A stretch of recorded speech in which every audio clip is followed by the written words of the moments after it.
Eu não gosto muito de Bruninho, né? Bruninho acabou me tornando, assim. Eu prefiro o Bruno só, mas é lógico que ao longo desses anos aí o Bruninho se tornou, né, Acho que todo mundo, né, me conhece como Bruninho. Então, levantador, atleta de vôlei, hoje do Vôlei Renata. E é isso. 39 anos. Cara, vamos ver, né? Assim, eu tento levar ano a ano, né? Eu sempre brinco nas entrevistas. É lógico que eu já tô na fase decrescente, né? Já no final da carreira, mas enquanto eu tiver, primeiro, saúde, eu acho que isso é o principal, né? Você se sentir ainda bem quando você acorda de manhã para ir fazer um treino que muitas vezes não é aquilo que a gente sempre sonhou, que é trabalho físico de manhã, ainda mais nessa pré-temporada, mas quando você estiver bem fisicamente e com a vontade dentro, né? Tipo, com aquela motivação, almejando sempre objetivos, eu vou continuar, porque é aquilo que eu amo fazer, né? Então, a partir do momento que eu senti que está se tornando um peso maior do que a paixão mesmo que eu sinto pelo vôlei, aí é hora de dar um passo para trás e começar a pensar mesmo na despedida, né? Muito, muito feliz, cara. Assim, foram muitos anos na Itália, lógico, com algumas idas e vindas, né? Anos fundamentais e essenciais para o meu crescimento, para a minha evolução, para a minha carreira em relação também a notoriedade, né? A jogar no campeonato mais forte do mundo, né? Que é o italiano. Mas eu já no último ano já me sentia muito desgastado até mentalmente, sabe? Muito tempo longe, né, do Brasil, da minha família, dos meus amigos. Eu foquei muitos anos mesmo, né, nessa parte do vôlei. O vôlei foi minha prioridade número 1 durante muito tempo. E eu sentia que era hora de tentar equilibrar um pouco. E por isso que eu escolhi Campinas, né? Por isso que eu escolhi o projeto Vôlei Renata. Tive outras sondagens, outras propostas no Brasil também, mas era algo mesmo de voltar para casa, né? Eu comecei no Fluminense, mas o meu primeiro clube mesmo, onde eu começo a ter minhas primeiras convocações para a seleção paulista, foi aqui em Campinas, no Clube Fonte São Paulo. Então, assim, é quase como eu rodar o mundo e voltar para casa, né? Então, eu me senti muito bem acolhido. É um projeto que tem tudo aquilo que como valores que eu acredito, né? Desde a base, projeto social, uma comunidade que se sente muito parte do projeto também. Então a gente vê os jogos do Taquaral sempre lotados, então as pessoas gostam de vôlei aqui.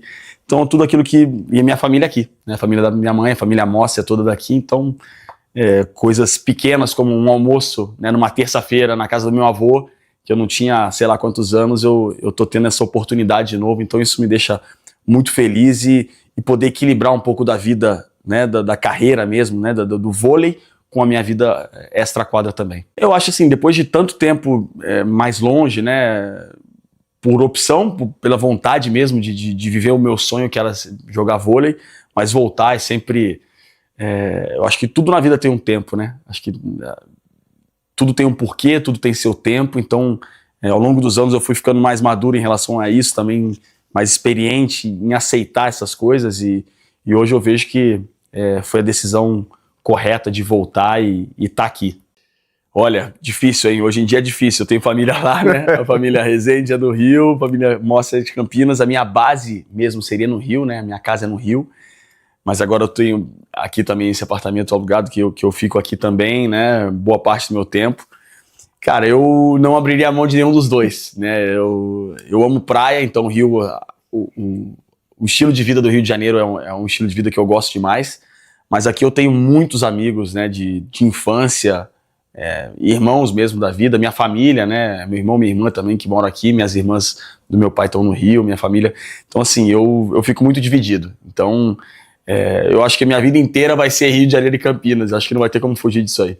Algo muito importante, assim, né, na minha vida. Foram muitos anos e foram momentos, assim, foi um lance meio que de desbravar e meio que de sair um pouco desse lance da relação Bernardinho, Bruninho, técnico de seleção, sabe? É meio que, pra mim foi libertador, assim, sabe? Você viver por você mesmo, sabe? Sem ter de alguma maneira, sempre essa sombra, um pouco desse peso, né? Então, pelas tuas pernas mesmo, sabe? Eu acho que isso foi, pra mim, foi muito importante, assim, pro meu crescimento, pra minha pro meu amadurecimento também como atleta e como pessoa. Assim, primeiro, hoje eu vejo, para mim é um orgulho muito grande, né? Poxa, minha mãe foi a 3 Olimpíadas. Se ela quisesse, ela poderia ter ido a 4, 5, assim como eu. Alguns problemas físicos e também a família também, de alguma maneira, ela priorizou, né? Porque ela começou muito cedo, ela foi a primeira Olimpíada em Moscou 80 com 16 anos, então ela foi daquela geração pioneira. Então, assim, eu tenho muito orgulho dela, né, de toda a história que ela, né, porque, querendo ou não, para os resultados que a gente tem do Brasil hoje, né, do feminino também, né, de ser bicampeão olímpico e continuar aí tendo inúmeros grandes resultados, alguém teve que ir lá atrás, né, pavimentar toda essa estrada, e ela foi uma delas, né, junto com aquela geração incrível, né, de mulheres guerreiras que de alguma maneira lutaram sem ter tantas oportunidades naquele momento, né?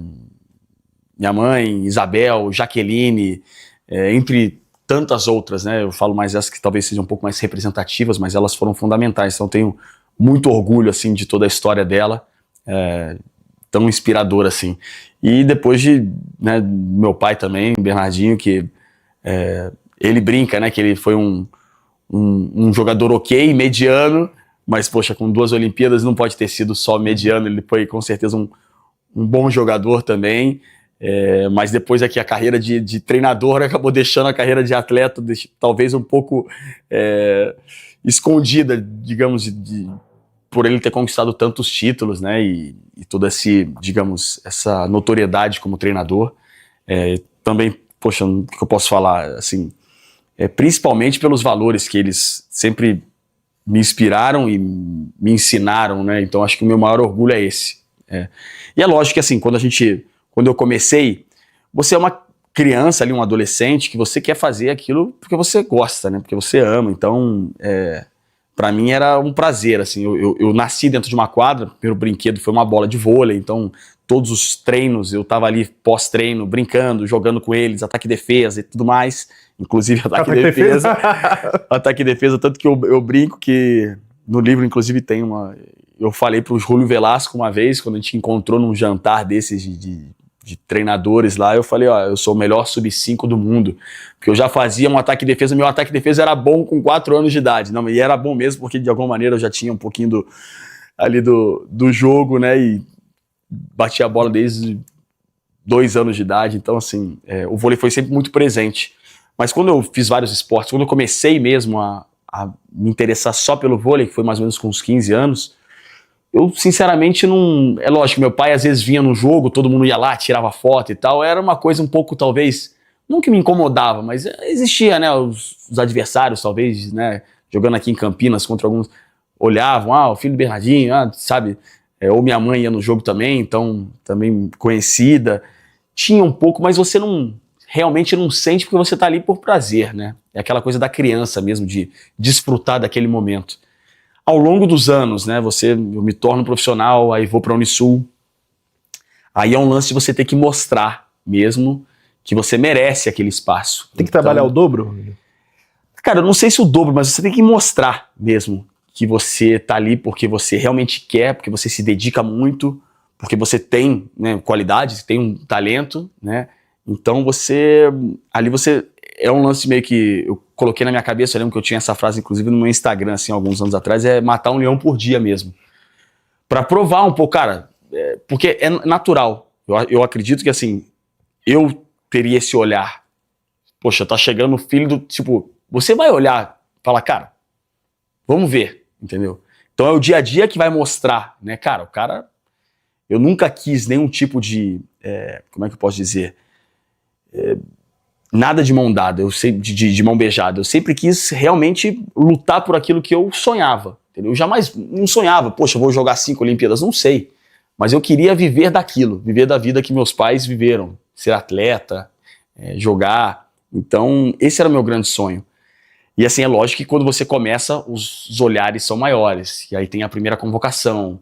E aí tudo isso se torna, né, um peso maior. E é natural, acho que todo mundo na vida tem certos obstáculos, desafios a serem superados. O meu talvez tenha sido esse, né, de ter que provar a cada momento, que foi um contínuo, né, foram contínuas as provações aí durante todos esses anos, né, para mostrar que eu merecia estar ali, né, no bolo, merecia fazer aquilo sem ter toda hora aquele tipo de relação com o pai e a mãe, que foram grandes atletas. Cara, talvez tenha sido o grande deles, assim, tiveram outros, né, porque querendo ou não, quando você começa a jogar pela seleção brasileira, nós enfrentamos também aquela responsabilidade, né, e nós mesmos, ali dentro, somos muito, como eu posso dizer, a gente é muito exigente com os nossos resultados, então assim, a gente tem que lidar com tudo isso, sabe, com certos momentos de muitos anos brigando lá em cima e essa nossa autoexigência muito alta também não foi simples, né, foram desafios que a gente acabou nos colocando e que foram, né, e algumas derrotas que foram muito frustrantes também, que de certa maneira você sai, né, de um buraco tendo que se levantar de novo, mas eu acho que, assim, digamos, para minha vida é ter dado certo, apesar dessa responsabilidade de levar, né, um sobrenome, Mossa de Resende, muito forte, de continuar, digamos assim, esse legado, né, e através de muito trabalho, de muita dedicação. Então esse foi, digamos assim, eu acho que o grande obstáculo que eu tive, o primeiro grande obstáculo e talvez aquele que eu tenha sofrido mais, né, durante a minha vida. Meus amigos Fábio Durigatti e André Miller, os dois que eu joguei junto aqui, inclusive. Então, eles fazem parte do meu início, né? Esse era o gancho. Esse era o gancho. Então, assim, eu comecei mesmo, né, joguei mini vôlei na Itália quando meu pai foi treinador lá, minha mãe jogou, então eu fui dos 4 aos 8, eu morei na Itália na época. Então eu comecei a brincar lá de mini vôlei e tal, mas eu voltei pro Brasil, voltei pro Rio e fui pro Fluminense mais ou menos com 10 anos, no ano de 96. Professor Paulo Guaraná, vulgo Girino, acabou falecendo 2 anos atrás. Revelou inúmeros atletas, talvez os mais conhecidos hoje, Rodriguinho, que está no Sada Cruzeiro, entre outros aí. Foi uma fera, um cara muito importante, não só do ponto de vista de voleibol, mas de personalidade, assim, de valores. Depois eu vim para Campinas, fiz vários outros esportes, e aí comecei no Clube Fonte de São Paulo, com o Adilson Zambon, o Chupa, que também foi o cara que começou o Maurício também, então digamos assim que ele tinha um bom olho para levantadores, né? E eu falo, né, na verdade eu não queria ser levantador, né, eu queria ser ponteiro. Eu achava minhas mãos pequenas, eu tinha um pouco mais de dificuldade no toque, eu gostava muito de passar, né, jogava de ponteiro, de líbero, e aí nessa época, né, inclusive que já tinha um time adulto aqui quando o Fábio Durigatti e o André estavam aqui, eu ia aos treinos para ajudar, ficar de segundo líbero, pegar bola, porque o Adilson também era técnico do adulto, ele era técnico nosso infanto, juvenil e adulto, então eu participava, né, dos treinos também do adulto, ficava ali sacando, ajudando dentro do que eu podia. E aí, quando na época o levantador titular, o Guilherme, foi fazer um intercâmbio no Canadá, ele falou: você vai ser o levantador. Então eu tinha 15 para 16 anos, quando eu fiz essa mudança aí de posição, e tive que me adaptar, né? Ele falou: cara, você tem uma visão de jogo, você tem, né, o comando, né, e o entendimento do jogo, talvez tenha sido porque eu vi vôlei a minha vida inteira.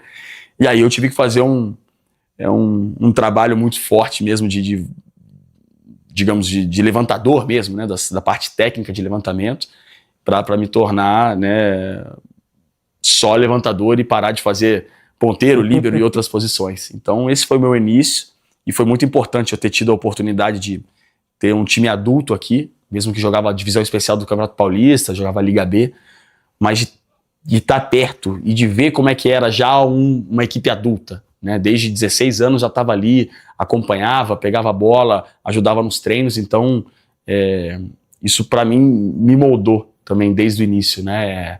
Ter tido essa oportunidade de jogar infanto, jogar juvenil e depois, né, que na época sub-19, na verdade sub-17, sub-19, mudaram um pouco as datas aí, e ajudar nos treinos do adulto, isso aí com certeza me fez ganhar ainda mais experiência tão novo, né? E aí com 17 para 18 anos eu fui para a Unisul em Florianópolis e comecei a minha carreira profissionalmente, digamos assim. Pegou a era de ouro da Unisul ali, né? No ano que eu cheguei, a Unisul ainda não tinha conquistado o título da Superliga, e foi aquele ano que a gente conquista o título da Superliga, né? Era o time do Marcelinho, com o Milinkovic, o argentino, o André Heller no meio, o Alê já estava na televisão, mas ele continuava, né, treinando ainda ali. Foram os últimos 2 anos, ele esteve comigo nos meus primeiros 2 anos, os últimos 2 anos dele. Então, pra mim também, aquela... Ele que te ensinou, né? Ele brinca que a largadinha de segunda, aquela de toque, que eu não tenho, mas eu tentei pegar dele, mas eu não tenho. E ele tinha. Não, mas o Alê jogava muita bola.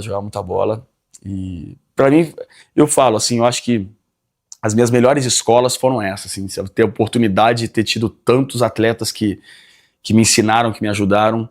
E eu sempre tive essa vontade de aprender, sabe? E eu gostava de ficar vendo, de assistir, às vezes de ficar na fisioterapia conversando, escutando um pouco, para absorver o máximo que eu podia, sabe? Sempre tentei ser essa esponja. Então, desde o início, para mim, foi muito importante. E esse começo na Unisul ali, com o Weber como treinador também, um cara que foi um levantador brilhante. Então, me ajudou muito nessa transição, né? De categoria de base para adulto aqui. Muda bastante. Acho assim, é o lance ainda bastante lúdico, né? Mas que começa a ter... O vôlei é um esporte que não é simples, né? Se você, para uma criança, você precisa de uma adaptação. Então o mini vôlei ele te dá pequenas adaptações. É quase aquele... Então assim, a gente tinha essa parte ainda bem inicial que começa a te dar uma preparação, né, pro vôlei no futuro. Então, para mim foi ótimo. Eu acho que você conviver, né?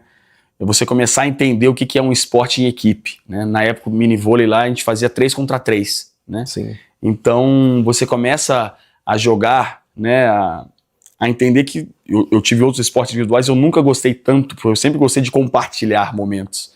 Então eu acho que o início é isso, é você ganhar primeira técnica mesmo ali da parte de agilidade mesmo. Dos primeiros fundamentos do vôlei, né, com essa técnica que não é simples para uma criança de 6, 7, 8 anos, e depois você começar a conviver num esporte em equipe, entender que você está jogando com outras pessoas, que você depende de outros para vencer uma partida, para fazer o ponto. Então é algo que ensina desde novo. Olha, primeiro que é fundamental a gente ter pessoas capacitadas, né, e escolinhas e núcleos como o Núcleo Vôlei, como a gente tem a EVB, como tem inúmeros outros. O Maurício Boss está fazendo aqui em Campinas, no Concórdia? Aqui no Concórdia, MB5. O André Heller tem dentro de uma escola aqui. A gente precisa cada vez mais. Eu acho que o vôlei se tornou uma paixão nacional, né, por causa dos resultados, com certeza, da seleção. E as crianças querem, né, praticar. Então a gente precisa ter cada vez mais pessoas capacitadas para isso, né? A gente tem também, sou um dos conselheiros do Instituto Compartilhar, né? Meu pai, a gente tem inúmeras comunidades, desde lá do Paraná até favelas no Rio de Janeiro. Então, assim, com professores que tenham essa possibilidade que...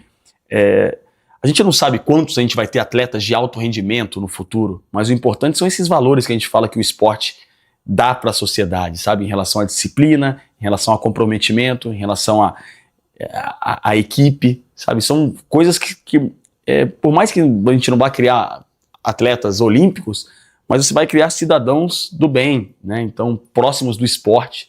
E é isso que a gente busca. Então, ter projetos como esse, você ter um camp como esse com 100 crianças na quadra de 6 a 16 anos, é fundamental para a gente pensar numa sociedade ainda melhor. Eu acho que isso é fundamental. E pensando, lógico, nessa outra parte mais voltada para o vôlei,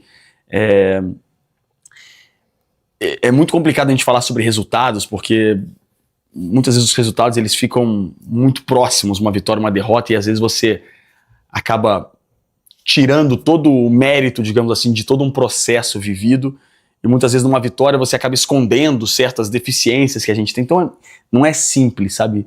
A gente precisa pensar naquilo que nós estamos, né, fazendo na base, mas principalmente em relação se esses atletas no futuro, né, e principalmente quando eles se tornem adultos, né, quando eles se tornem, digamos, já profissionais, eles estejam prontos, né? Tecnicamente falando, talvez a gente tenha atletas que desenvolvem um pouco mais tarde, né? A gente vê os Estados Unidos continuam sempre chegando em Olimpíadas, principalmente, que é o grande foco deles, mas são atletas que se desenvolvem tarde, porque eles saem do college e vão jogar na Itália e tal, eles se desenvolvem muito mais tarde, né? Isso aconteceu com todos eles. Então, assim, a gente precisa pensar nisso. A gente pensa muito só nos resultados da base, das seleções sub-17, sub-19, sub-21. Como é que estão indo no Mundial? Poxa, a gente não ganhou o Mundial desde... Ok, eu entendo que nós também queremos ganhar, né? É sempre... Mas o principal é que se a gente está desenvolvendo os atletas para estarem prontos lá na frente. Então, aí você precisa olhar um pouco da evolução do vôlei mundial, para onde está indo, está mudando, né? Hoje a gente vê um jogo, quantidade de largada, né, dessas coisas, que, poxa, às vezes as pessoas falam, pô, é feio, mas... Vai falar do toque-ataque. O toque-ataque, da largada, né, do chicletão mesmo. Então, assim, várias coisas que você tem que se adaptar. Então, desde novo, você vai ter que enxergar essas atualizações, que o vôlei é um esporte, ele é muito dinâmico, vai mudando ao longo dos anos. Então, você, desde a base ali, tem que conseguir trabalhar com isso.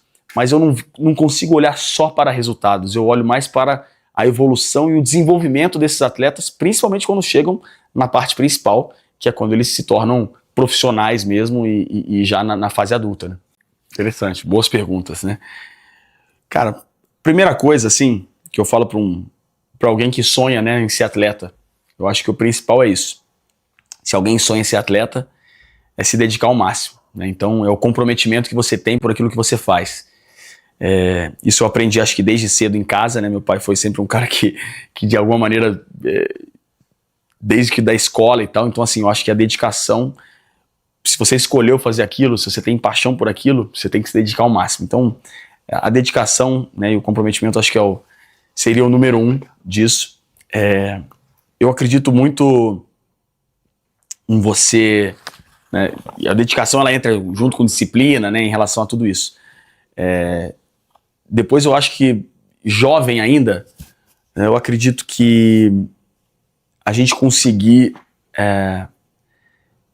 focar muito na parte técnica, que é o início mesmo ali, onde certos, como é que eu posso dizer, às vezes cada atleta tem a sua característica, né?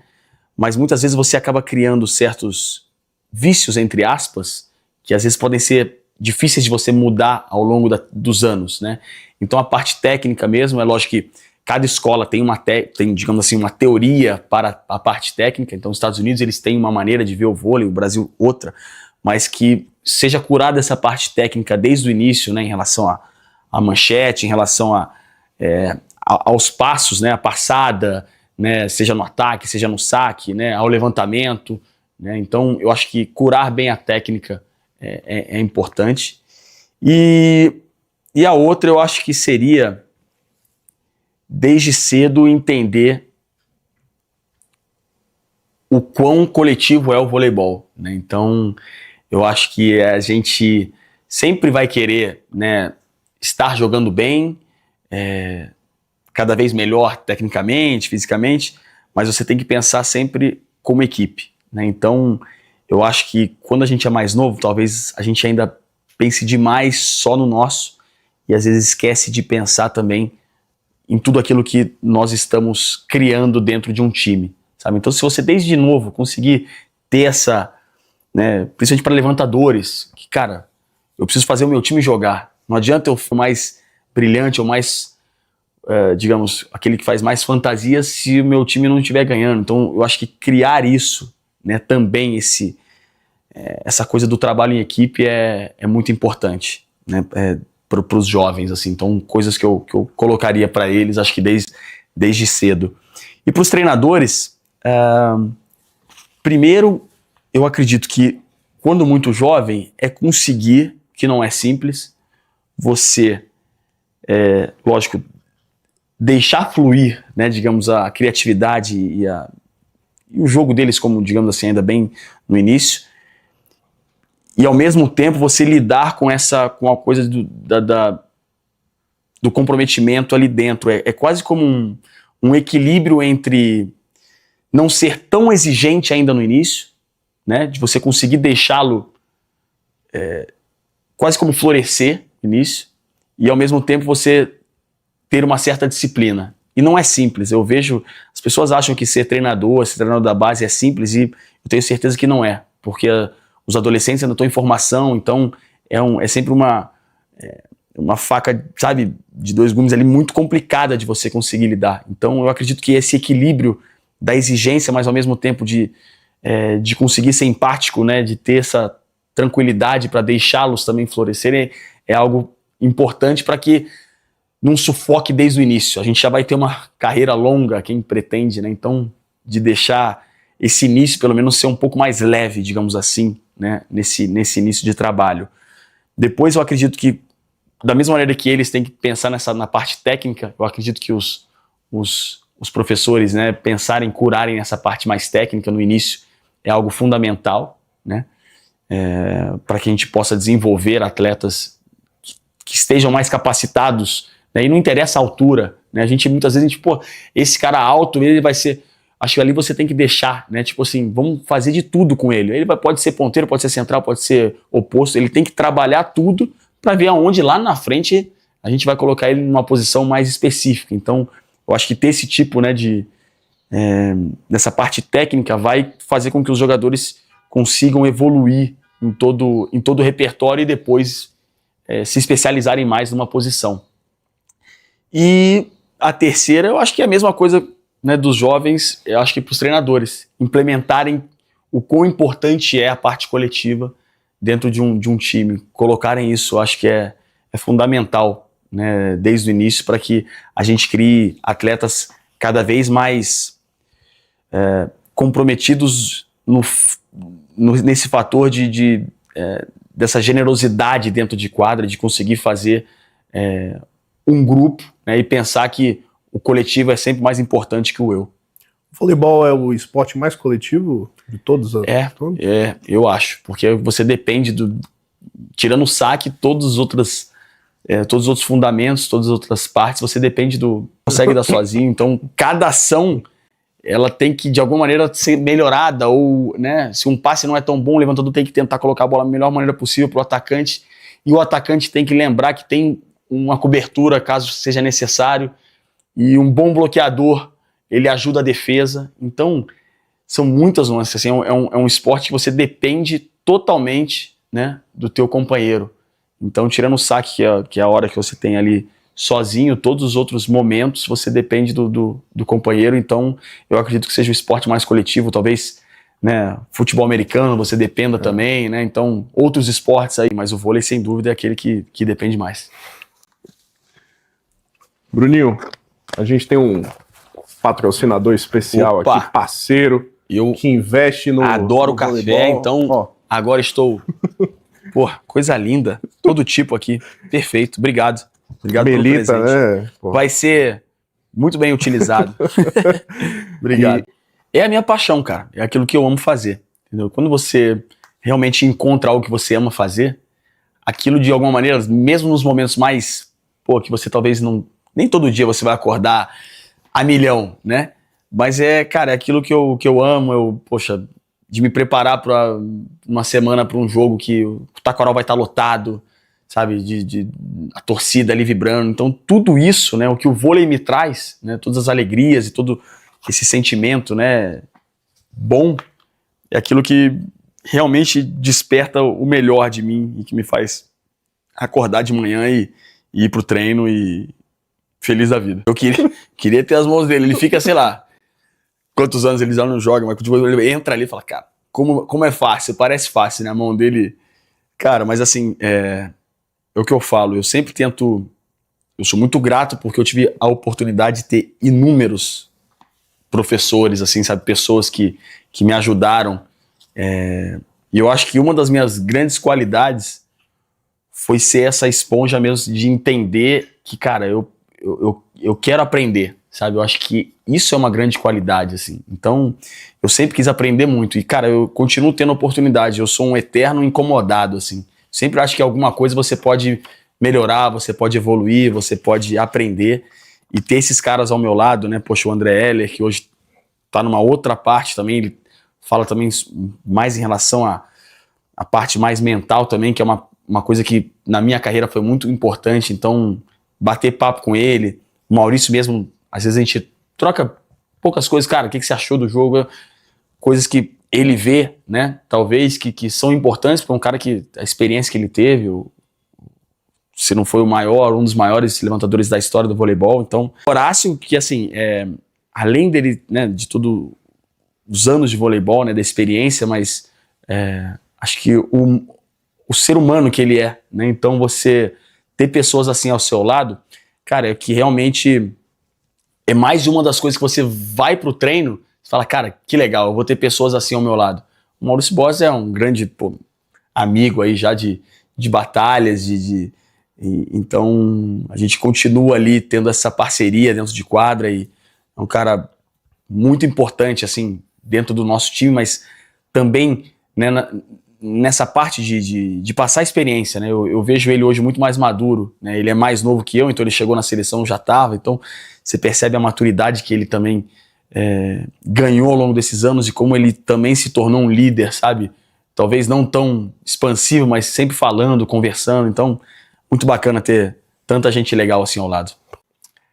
Cara, o principal que nesses últimos anos, talvez principalmente o último ciclo, já depois do Rio, já, entre aspas, já me sentia mais veterano, assim, que eu tentei passar, né, para os jovens que chegavam, sempre chegava algum cara mais novo, né, a primeira convocação, algo do tipo, é o legado que eu peguei daquela geração, né, quando eu cheguei em 2006, que ainda tinham, né, Gustavo, André Heller, Ricardinho, Giba, o Giba foi até mais pra frente, mas esses caras, André Nascimento, Anderson, então assim, que era o lance do comprometimento, da dedicação, do dia a dia.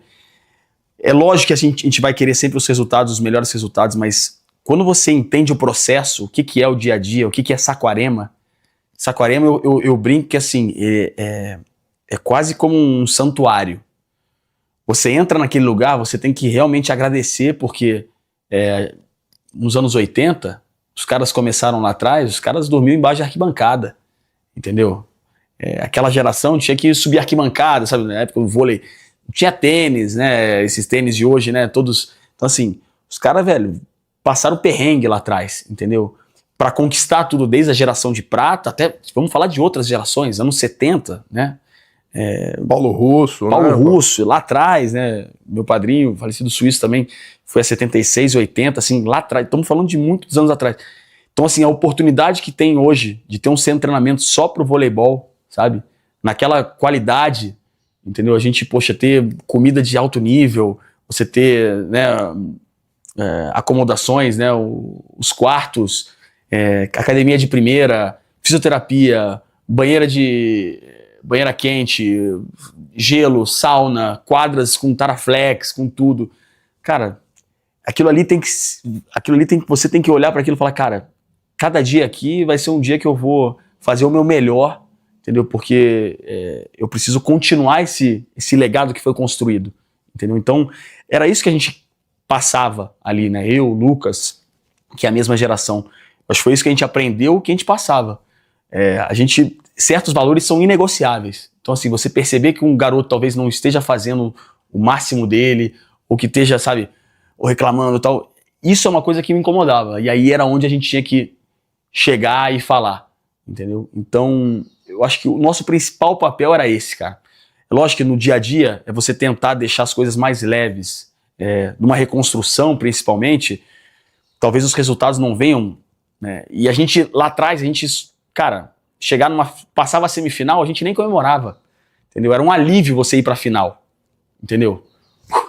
Chegamos mais uma vez, porque aquilo pra gente era meio que, então assim, também não viver com esse peso, porque não é simples, você tá tantos anos, cara, chegando em final e aquilo ser só um alívio, você não curtir aquilo, entendeu? Então, tentar tirar um pouco desse peso que foi por muitos anos, né, por causa dos resultados, isso acaba se tornando e uma exigência nossa, como eu disse antes, tentar tirar um pouco desse peso também e fazer os caras curtirem aquele processo do dia a dia. E é o que eu vejo nessa seleção de hoje. É o que eu acho que eles estão criando. Eles perceberam que o trabalho, né, lógico, meu pai junto com a comissão técnica ali, com certeza tá fazendo os meninos ralarem pra caramba, mas eles estão vendo o resultado, né? E eles compraram isso, esse espírito. E é isso que a gente precisa, né?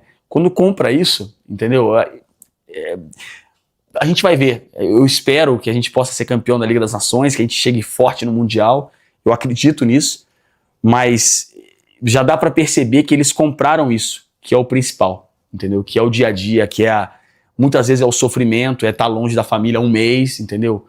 Mas estarem representando. Eu acho que isso foi que nós veteranos nos últimos anos era o principal que a gente podia passar para esses jovens. Às vezes bate saudade, assim, durante um jogo e tal, mas, cara, eu tô muito feliz, assim, eu tô certo da minha escolha nesse momento e tô vibrando e tô torcendo. Continuo ficando nervoso, porque fora às vezes é até pior, né? A gente sofre como torcedor, você começa a lembrar, cara. Imagino quanto essa galera sofre, né, durante os jogos. Graças a Deus foram praticamente só vitórias, né? Então a gente tá muito feliz aí, mas é natural, né? Durante tantos anos, assim. Mas tem sido ótimo e eu tenho visto e tentado olhar também. Eu gosto de observar, né? Assim, até para coisas que eu possa implementar, a gente pode conversar dentro do time também. Então, a evolução do vôlei, a mudança, né? E como que o Brasil vem jogando também, qual que é a ideia, assim. Tá sendo interessante ter essa visão de fora, um pouco de sofrimento também, né? Mas eu tô curtindo bastante. A gente se odiou durante anos. Aí depois chegou uma época até que a gente se comentava, mas assim, foi o polonês, o Kubiak. Acho que muitos vão se lembrar dele, né? Ele cara, nunca fui com a cara dele. E Brasil e Polônia sempre teve essa rivalidade também. A gente nunca se bateu muito. Acho que um cara que era de personalidade também, um cara que, né, gostava de provocar e tal. Eu tenho que dizer que eu, até uma certa idade, eu também gostava desse confronto, né? Então, ao longo dos anos eu fui entendendo também que não era necessário e tal, mas quando você é mais novo, as coisas acontecem, né? Então ele foi um cara que eu sempre odiei. Depois a gente se respeita, a história do cara também, a carreira dele, mas ali dentro da quadra sempre era o cara que eu odiava perder, que eu não queria perder de jeito nenhum. Eu acho que o cara mais difícil, cara, aí foram muitos caras, né? Muitos caras realmente muito bons. Difícil dizer um assim. Vou falar um estrangeiro, porque a gente acaba pensando bastante em seleção também.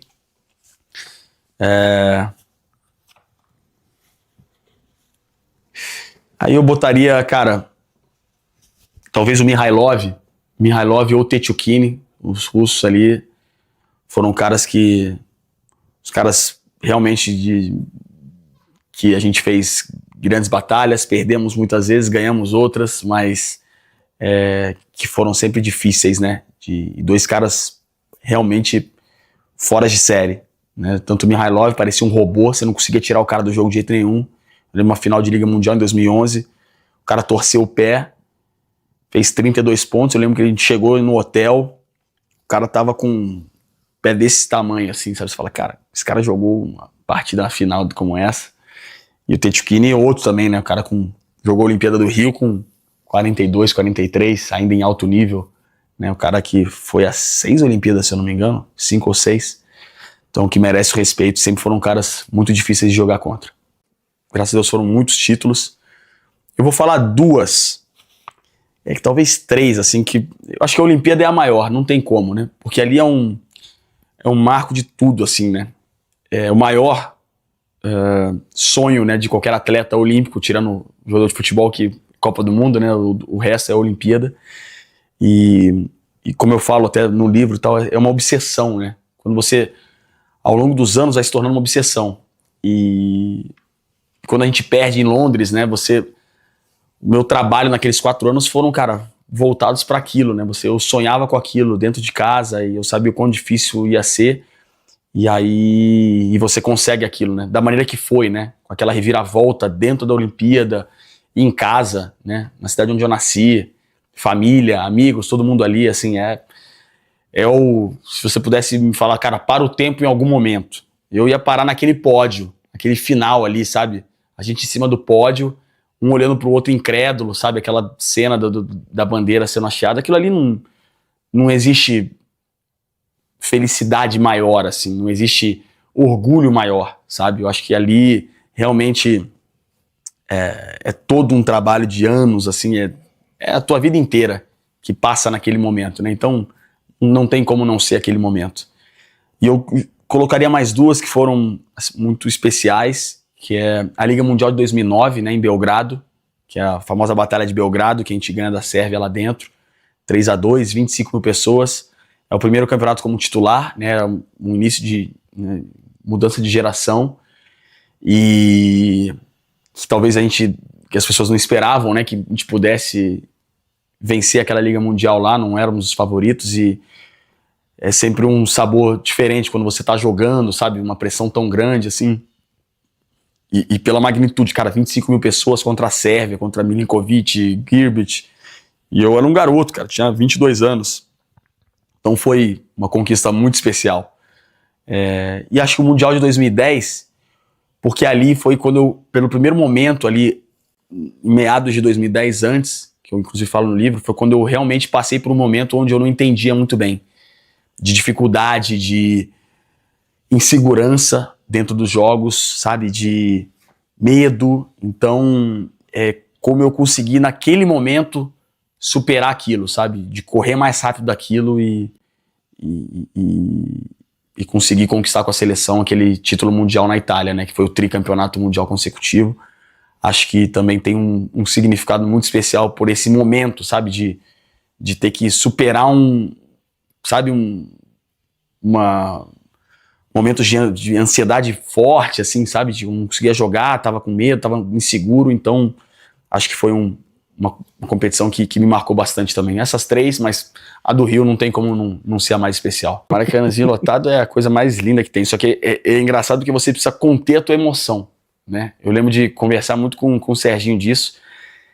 Cara, a gente às vezes ficava um pouco frio porque a gente não se deixava levar às vezes, né? Porque se você vai também, você pode se perder, né? É mais um levantador que, cara, você precisa estar sempre pensando no ponto a ponto, qual que é a estratégia que você vai usar, o que os caras estão fazendo. Então, é um misto de, cara, de querer toda hora ir pra torcida, cada ponto, mas ao mesmo tempo tá focado em cada ponto. Então, assim, não é simples você conseguir equilibrar essas emoções, né, naquele momento. Mas, cara, jogar lá fora, assim, na Sérvia ainda, onde o povo né, aquela coisa eles são, né, um lance de batalha mesmo, assim, você sente uma parada tipo uma guerra mesmo, né, então, e naquela final, por exemplo, cara, no erro do árbitro, os caras começaram a atacar coisa na quadra, era moeda, isqueiro, e aí você via, né, eu lembro de meu pai, antes de acabar o jogo, 14 anos, falou, galera, acabar agora, vocês, por favor, não exagerem na comemoração. Como é que você fala isso, cara? Vários moleques ainda, que primeira vez ganhando uma Liga Mundial ali, jogando e tal.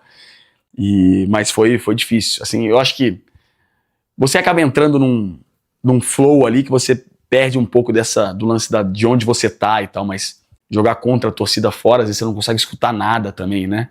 Lembro o Irã, Sérvia, lugares onde a torcida realmente gritava muito, não é simples não. A verdade é que assim, o livro, eles me convenceram a escrever muito por essa parte. Foi por isso que eu aceitei escrever o livro, porque assim, minha ideia com o livro não é contar as vitórias, os títulos, os momentos felizes e tal, mas como tudo isso aconteceu. E que a nossa vida, ela é uma montanha-russa de emoções. E que, sim, esse caso de 2010 foi o primeiro momento que eu senti certas coisas que eu não sentia em relação a emoções dentro de quadra, e eu não soube. A única coisa aonde eu fui me tratar, digamos assim, foi treinando e jogando e treinando e jogando e treinando e jogando, porque eu ainda não tinha ferramentas para lidar com aquilo.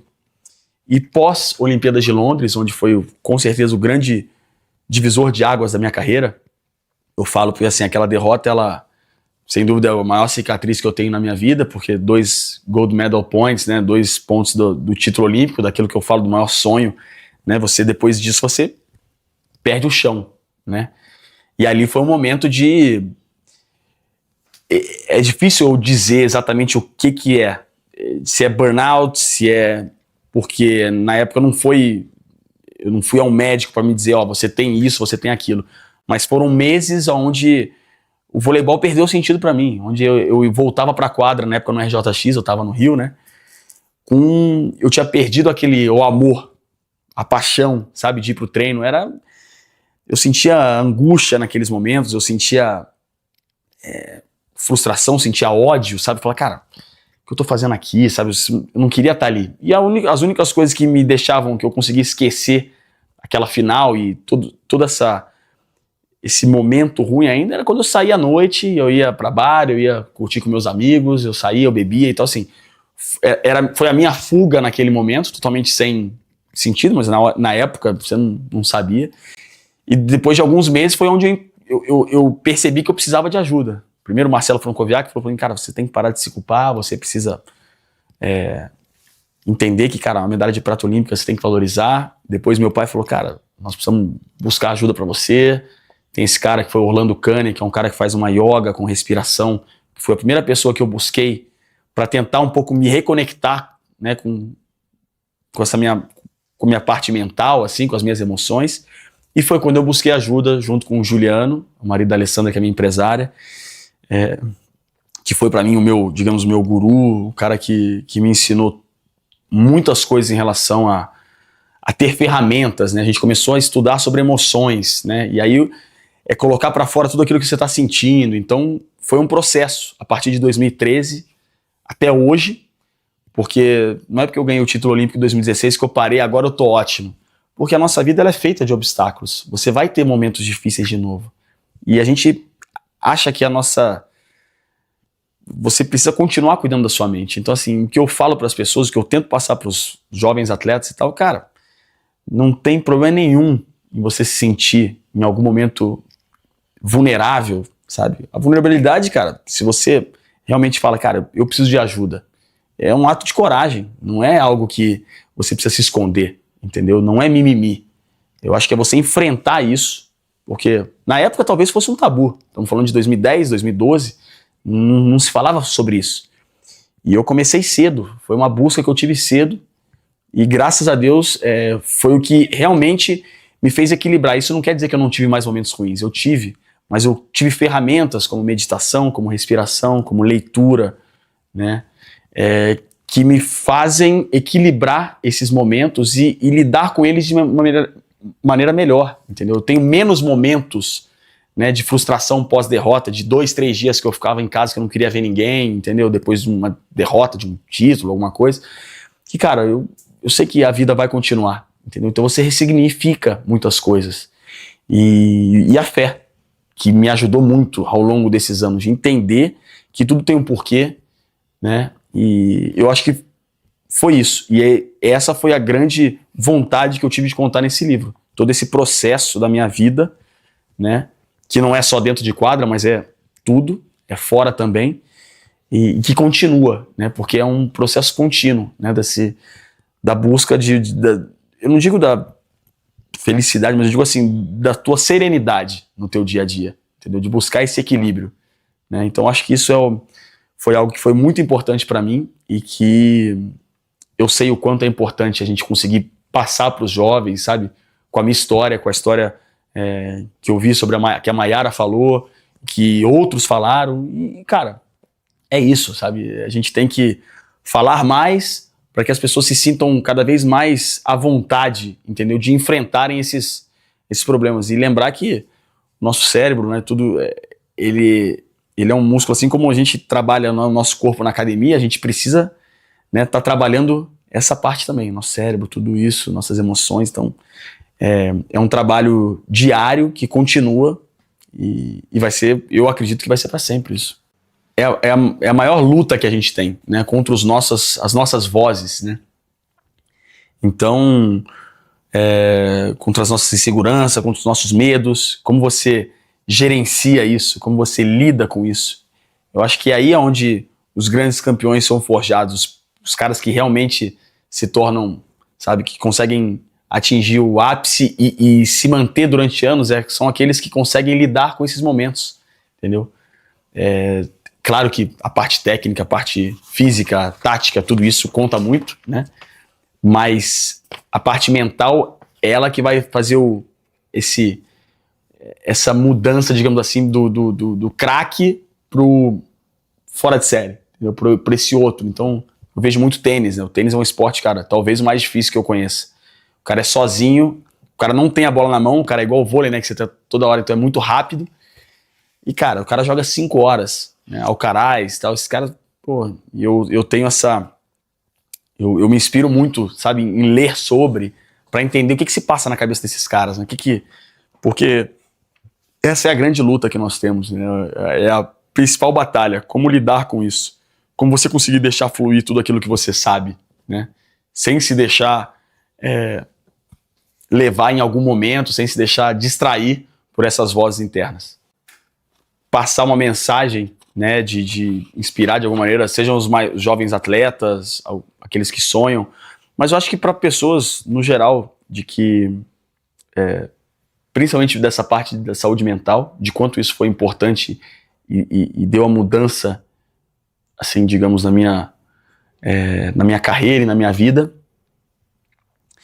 e outras mensagens, assim, que eu acredito que de valores em relação ao trabalho em equipe e acho que também nesse trabalho em relação a emoções, em relação a tudo isso que eu tive com o Juliano, a me tornar um líder melhor, né, um capitão melhor, então a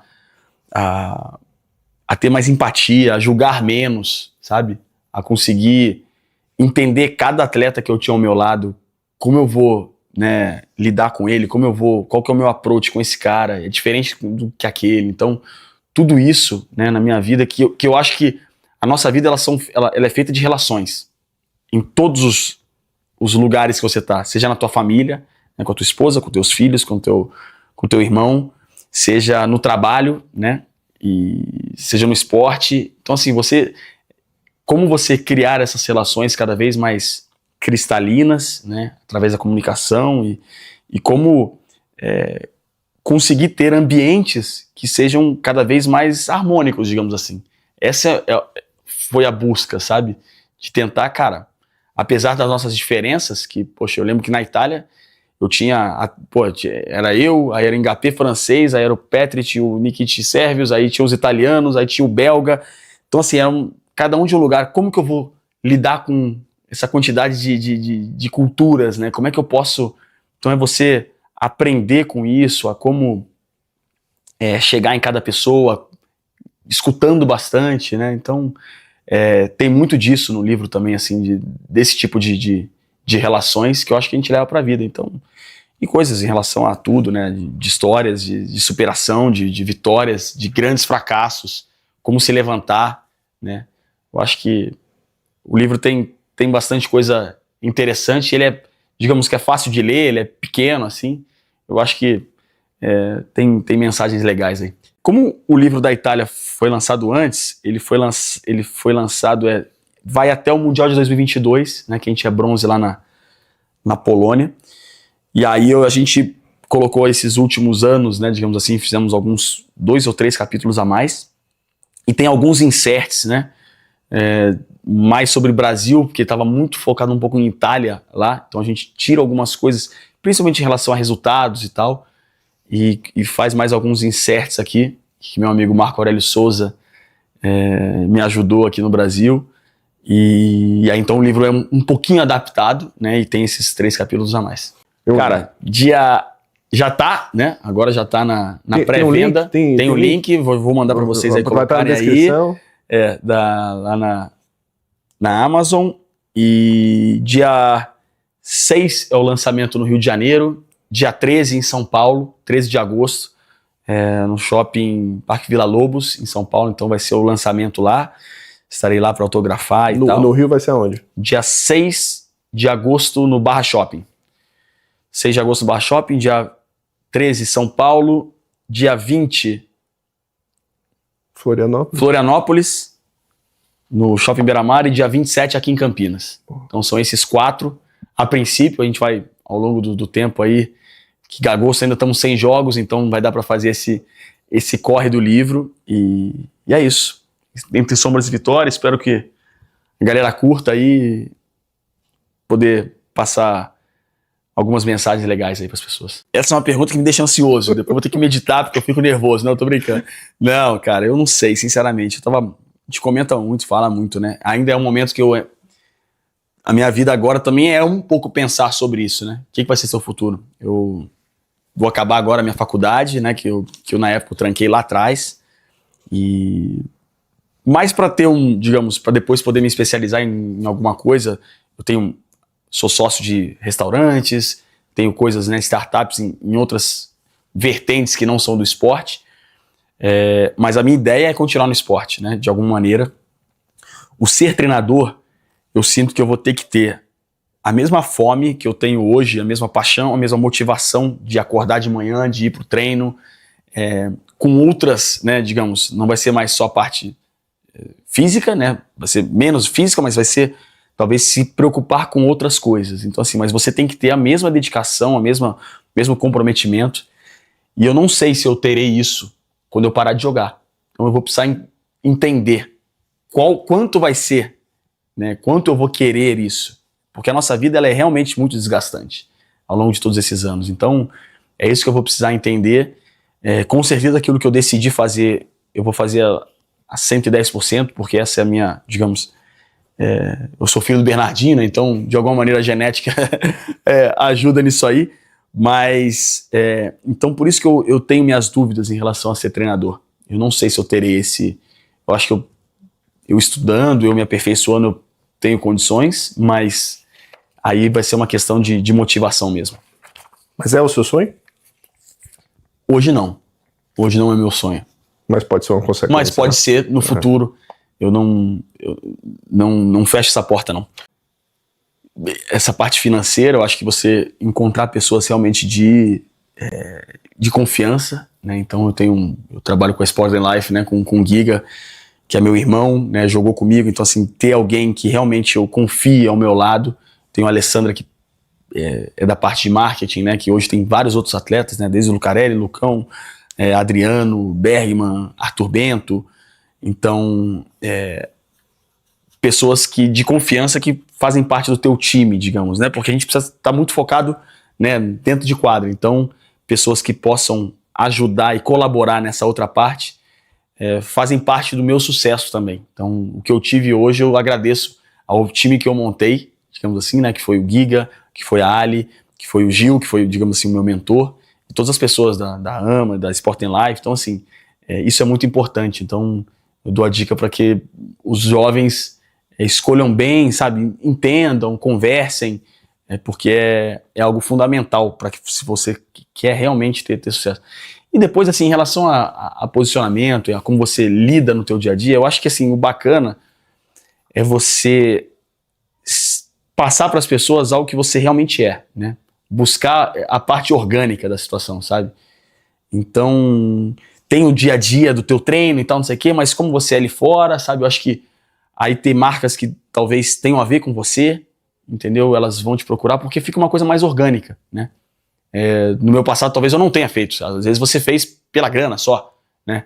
Mas hoje em dia você tem uma outra visão, em relação a isso, né? Então, de estar com marcas que tenham mais a ver, sabe? Com aquilo que você acredita, com o teu estilo de vida, mostrar o teu dia a dia, mostrar os momentos de folga, né? Pô, eu adoro sair, ir pro pagode, tardinha, Thiago.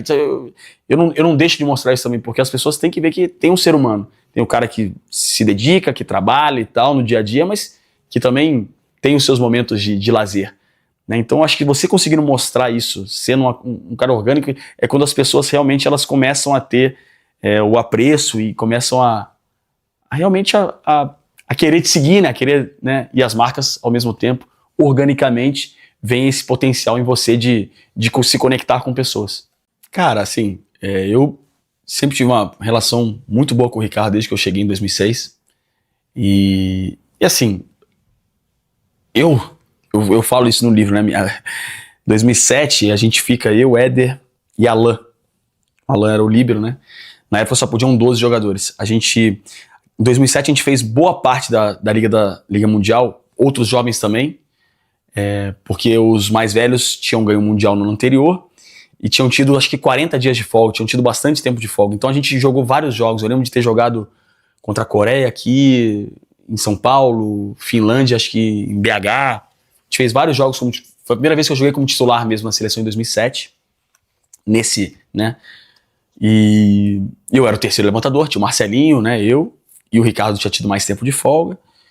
E a gente vai para a fase para a última etapa, era na Finlândia, antes da fase final na Polônia. E aí eu, o Éder e o Alan, para ajudar o grupo também nos treinos e tal, a gente fica até a Finlândia, antes do time ir para a Polônia para a fase final. E aí a gente volta. E aí eu já me apresento na CIMED, na época em Florianópolis, e eu começo os treinamentos lá e tal. E o time ganha, né, a fase final da Liga Mundial. E aí eles voltavam pro Brasil e tinha o PAN já logo em seguida, né? Era algum tempo depois ali. E aí me ligaram, né? O Zé Inácio, na época, o supervisor, me liga que eu tinha que ir pro Rio para treinar com o time pro PAN, para ajudar os treinos e tal. E tinha um voo na sexta para voltar no domingo. E eu lembro que a gente tinha marcado um churrasco no domingo com a galera em Floripa. Porque era o dia que o pessoal ia pra Vila e tal, a Vila Pan-Americana. E aí no sábado, né, o Ricardo chega, um dia e meio depois, alguma coisa do tipo. E aí que tem, né, a reunião e tal, e tem toda a história, todo o boom ali, digamos, né, daquela situação. E aí eu tô no meio do furacão, né. Eu já era o terceiro levantador desde 2006, né, então tinha sido campeão, né, na Superliga 2005-06, vice 2006-07, tava no meu caminho na CIMED ali, e eu me vejo no meio do furacão. É um momento que, pra mim, cara, assim, talvez se tivesse rede social teria sido muito pior, né? Na época, você conseguia desligar a televisão e você tava tudo bem, entendeu? Você não vai ver nada. O jornal só via no dia seguinte. Exato, né? O jornal só não lê também, só que a rede social hoje em dia você tá com o telefone toda hora na mão, então, assim, foi complicado, mas assim, o que eu senti foi como eu tive o respaldo dos jogadores, foi assim, cara, você não tem nada a ver com isso, você tá aqui já tem mais de um ano e você tem que fazer o teu melhor, bem feito. O que aconteceu aqui é uma outra situação, né? Dos problemas que tinham ali dentro, né? Que aí não competem a mim dar detalhes ou não, eu nem sei de tudo também, então ali são outros 500 que eu não tenho a ver com isso. E eu acabo me tornando o segundo levantador, né? E as pessoas, lógico que naquele momento eu entendo o público, as primeiras vaias e tal, porque as pessoas esperavam ver o Ricardo, melhor levantador do mundo e tal, né? Quem não queria? Eu entendo que as pessoas possam, né? Só que naquele momento vai para muito mais gente que além do vôlei, né? Você passa do ponto do vôlei. Então se torna uma coisa, né? Então ali vem julgamentos de pessoas até que não sabem de vôlei. Mas eu já jogava de titular há 2 anos, já, né? 2 vezes melhor levantador da Superliga, então talvez as pessoas não soubessem do caminho. E eu acho que teria sido menos, talvez, polêmico se meu pai, caso ele quisesse fazer alguma coisa, cortasse o Marcelinho, né? Talvez, pô, você... Verdade. Tipo, pensa assim, caso o cara, sabe? Então, assim, os problemas que eles tiveram não teve a ver com isso, entendeu? Foram outros 500 e eu me vi dentro daquele furacão, cara. E foi isso, assim, eu tive que lidar, mas como eu disse antes, esse respaldo, assim, eu fiz o meu melhor, tentar ali naquele momento trabalhar o máximo possível, como eu disse, aquele lance da minha cabeça de matar um leão por dia, e ir provando ao longo dos anos, né? Aquilo o que eu estava buscando era isso, sabe? Eu nunca quis. E eu lembro naquele dia mesmo eu ter ido com o Giba no quarto do Ricardo, a gente ter conversado com ele, e a gente acreditava que ele fosse voltar, né? Que teria sido uma coisa temporária. Acabou que a briga acabou também por essa polêmica, talvez ganhando uma dimensão maior, e que naquele momento as coisas não acabaram se acertando, só depois em 2012, né, quando o Ricardo volta. Então, mas foi isso. Então, essa é a minha parte, a minha versão, e aquilo que eu falo, que eu comento no livro, entendeu? O que eu posso dizer? Você acha que eu gostaria de ter entrado assim também na seleção? Não. Pra mim também não foi legal a maneira, entendeu? De ter que lidar com tudo isso, com as vaias naquele primeiro momento. E eu imagino que minha mãe não sofreu, meus avós aqui não sofreram, entendeu? Porque quando é você, tudo bem, você aceita as porradas, mas pô, você vê alguém sofrendo por isso, né? Por inúmeros julgamentos que não condizem com a verdade, né? Então, mas é isso, graças a Deus eu tive ao lado atletas e pessoas que me ajudaram, que me deram um suporte para continuar fazendo o meu trabalho, para continuar o meu processo de desenvolvimento, de evolução. Aquilo que eu busquei na minha vida, eu sei que com as minhas limitações, talvez eu não... Eu lembro que o Weber falava uma coisa assim, os jogadores são como se fossem um diamante, todos. Alguns diamantes precisam ser mais lapidados, você precisa, sabe, são mais brutos e tal. Outros são menos, são aqueles mais talentosos. Na parte, principalmente de levantamento, talvez eu tenho que estar pulindo mais, né? Tem caras, cara, como, sei lá, o William, a Jona, o cara é craque. Eu falava pra ele, eu preciso fazer a biruta todo dia, entendeu? Eu preciso treinar, preciso estar ali, entendeu?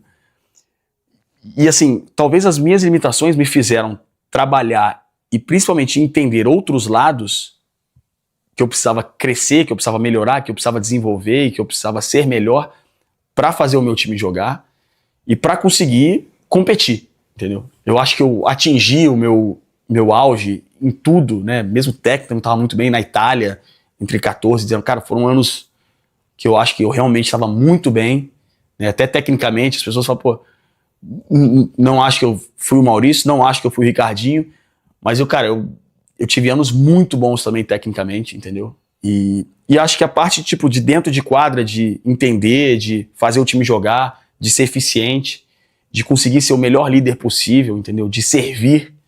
Então assim, aí além do saque, defesa, bloqueio, eu falo, cara, se eu não sou o cara mais talentoso, eu tenho que defender mais, eu vou ter que bloquear mais, eu sou um pouco mais alto, eu vou ter que sacar mais.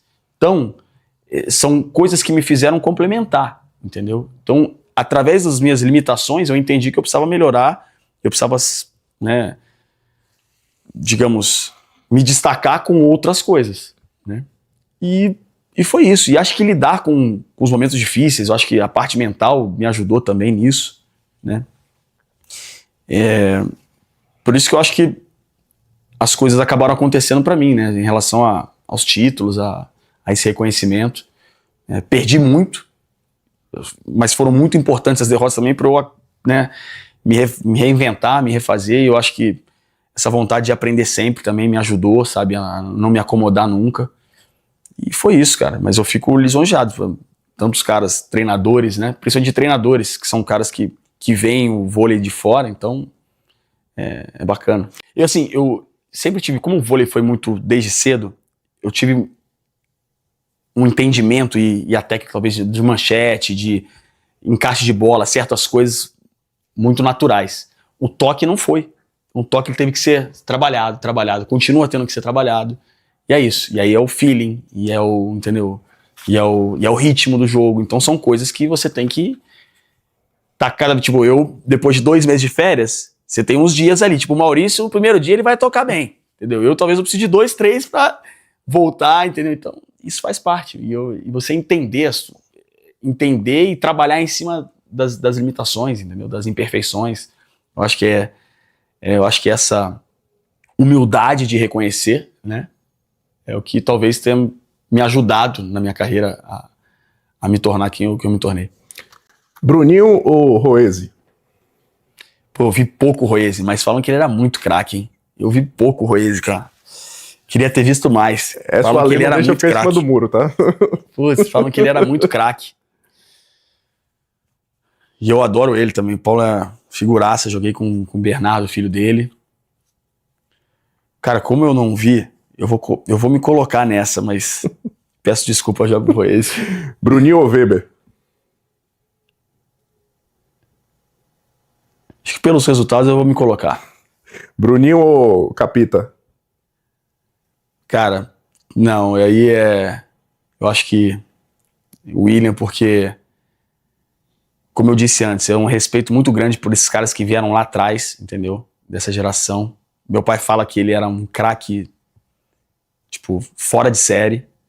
E a primeira medalha olímpica do Brasil, no vôlei, o William Capita.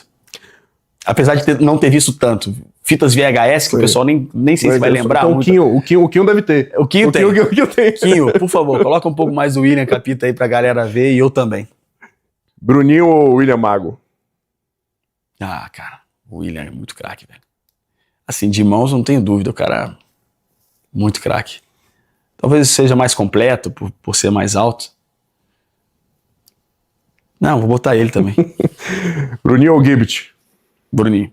Bruninho ou De Checo? Nós tivemos anos e anos contra aí, né? É muito craque também. Jogou em alto nível muito tempo. Mas eu vou pelos meus resultados e a gente... Contra, eu ganhei mais que ele também, então... Quando é estrangeiro, a gente tem menos dó, né? Mas eu vou me colocar nessa. Bruninho ou Gianelli? Ele acho que ele provavelmente vai me passar, mas também ainda... Bruninho ou Marcelinho? Caraca, Marcelinho também. Marcelinho foi pra mim quase que um maestro, né? No início, assim, pra mim foi muito importante também. Ele, craque, preciso. Acho que no geral eu fui mais completo. Bruninho ou Ricardinho? Ricardinho. Bruninho ou Maurício? Maurício. Maurício ou Ricardinho? Essa é sempre difícil. Essa é a mais difícil, né? Que a gente continua tendo que responder, né? Cara, assim, ó. Aí só os resultados podem falar, né? Porque cada um com a sua personalidade, cada um com a sua característica. Ricardinho na seleção ganhou muito, né? Maurício também ganhou. E acho que nos clubes o Maurício ganhou mais. E por ser mais velho, pelo respeito a um pouco mais velho, eu acho que eu vou botar o Maurício, apesar do Ricardo ter, no momento ali, aquela seleção foi a seleção mais incrível que eu vi jogar. Mas eu vou ficar com o Maurício. Garantiu o camarote, né? Além do cara ser mais ou menos meu chefe, né? Putz, essa é difícil, né, cara? Vou fazer uns 12, tá? Não, 6. Você faz 6 e uma reserva. Faz 6 e uma reserva. 6 e um reserva pra 6 cada. titulares, eu começo com esse. Vamos lá. Líbero Serginho, que eu acho que essa é a unanimidade. Unanimidade que tem. Eu vou fazer do Brasil, né?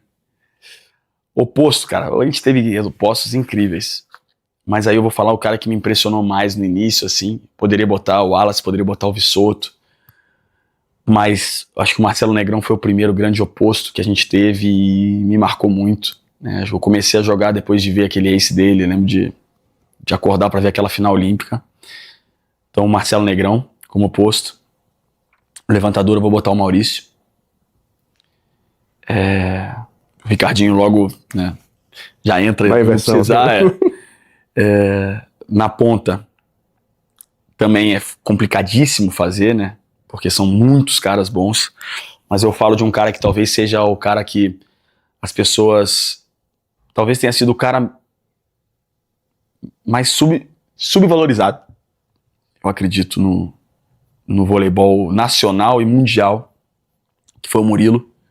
Para mim o Murilo foi talvez o ponteiro mais completo que eu já vi jogar, né? No auge dele, que foi ali entre 2009 e 2012, ele impressionante, fazia tudo. Então o Murilo é um dos ponteiros. Cara, o outro também poderia ser tem vários, né? Pô, deixar de fora o Dante, Renan, Giovanni, mas eu vou colocar o Giba pelos títulos, pela postura, por aquilo que ele sempre foi, né? No meio também, cara, o Brasil é o primeiro ponteiro no banco, então eu vou botar o Renan, tá? Só pra... No meio, eu acho que o cara que, de certa forma, mudou principalmente a visão em relação a bloqueio, foi um cara muito forte, foi o Gustavo. Colocaria ele como primeiro central. E o segundo central, apesar de ter jogado com caras muito, como Sidão, Rodrigão, que foram realmente muito bons, André Heller, mas acho que pela parceria e pelo que eu vi o cara ser dominante aqui e fora, o Lucão não tem como, acho que venceu tudo também, continua sendo um cara dominante. Eu acho que é difícil você ver centrais dominantes no mundo, né, de fazer 15 pontos por jogo. Cara, na Itália ele fazia isso, na seleção ele sempre foi um cara decisivo, né, então o Lucão entra nessa seleção. E é isso. Lucão, Gustavo. Lucão e Gustavo. Maurício e Marcelo Negrão.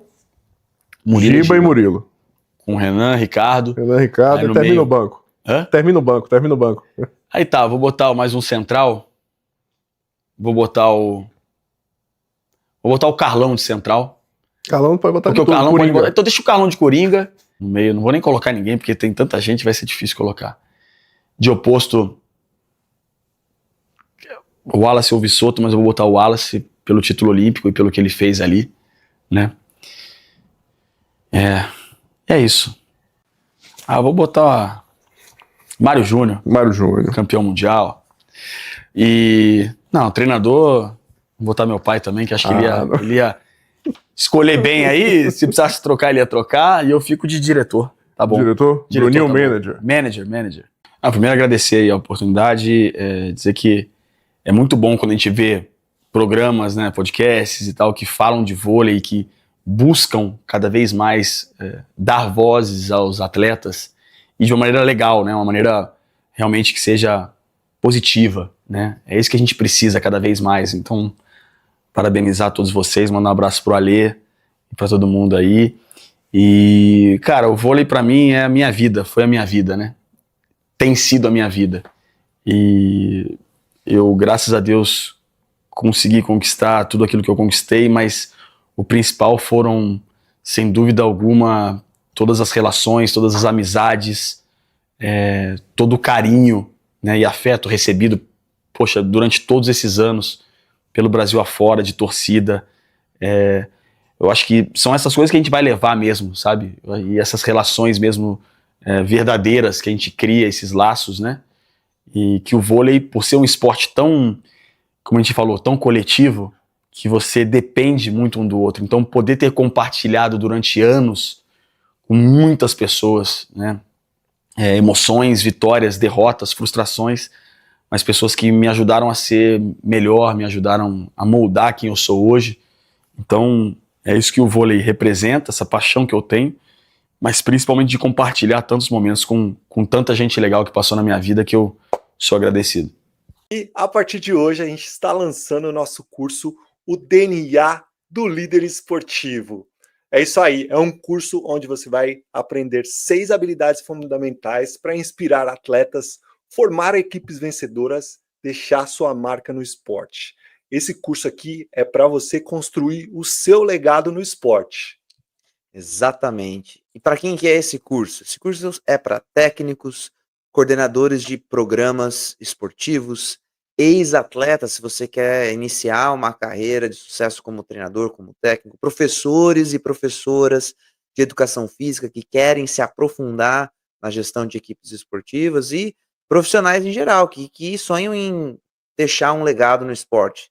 Líderes esportivos, profissionais do esporte, assistente técnico, preparador físico, atleta, professor, professora, esse curso é para você. É isso aí, a gente quer que, através desse curso, você desbloqueie o verdadeiro potencial da sua liderança. Aqui você vai aprender muito mais do que protocolos, você vai aprender a desenvolver seu pensamento crítico, aprender a planejar treinos com intenção, propósito, adaptar esses treinos também à sua realidade. Você vai entender como que o atleta aprende, uma parte muito importante é a aprendizagem motora.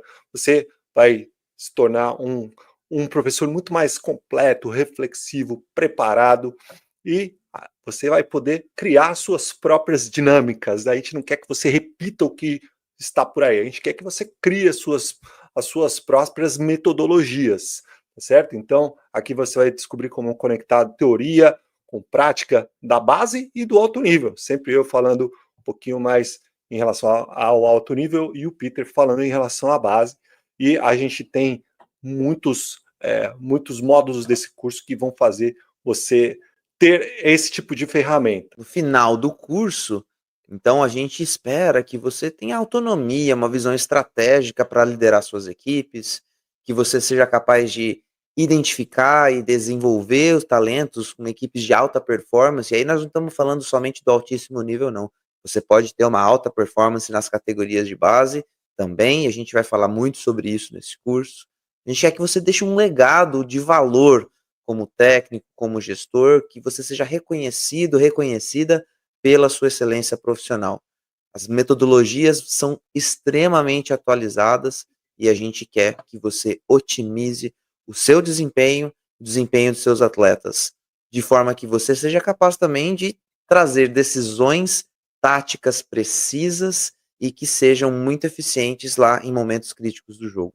Não espere mais para adquirir esse curso e para construir um legado que vai durar muito tempo. É isso aí. E a gente tem um cronograma de aulas que são 6 módulos básicos que vão falar de liderança, planejamento, aprendizagem motora, aspectos táticos, estatística e um módulo extra que é de voleibol de praia, que também vai te dar muitas ferramentas para você trabalhar com todos os seus atletas em todos esses âmbitos. E a gente gosta de falar das nossas teorias de uma maneira holística. Tudo está conectado, uma coisa está conectada com a outra. Então, se você tiver interesse de participar desse curso, acesse o QR Code, acessa o link que está na descrição desse vídeo e adquira já esse curso que você não vai se arrepender. E aí você vai passar mais de 12 horas comigo e Peter Bristotti dentro do curso. Certo, Peter? É isso daí. É um privilégio estar aqui com você. A gente vai aprender junto nesse curso. Vem com a gente. É isso aí. A gente te vê do lado de dentro. Tem coisa melhor que aroma de café fresquinho? Sabe outra coisa que é muito boa? Um bom papo com café fresquinho. E se a conversa for sobre o vôlei, melhor ainda, né? A Melita acredita em nós também que o café tem o poder de despertar os nossos sentidos para viver o que mais amamos. E o vôlei aqui nos conecta, nos emociona, nos faz sentirmos intensos na mesma paixão. A Melita está presente no nosso esporte, na Superliga, na Copa Brasil, no Circuito Brasileiro de Vôlei de Praia e no time feminino do Minas Tênis Clube. A Melita vai estar conosco durante todo o ano, apoiando esse esporte que tanto amamos. Então, você já sabe. A Melita é o café oficial do podcast Ataque e Defesa. Conheça mais os produtos da Melita na sua casa, apontando o celular neste QR Code que está aqui na tela, ou você pode clicar no link que está na descrição deste vídeo. Você usa o cupom ATAQUE10, tá certo? Vou tomar um colinho de café.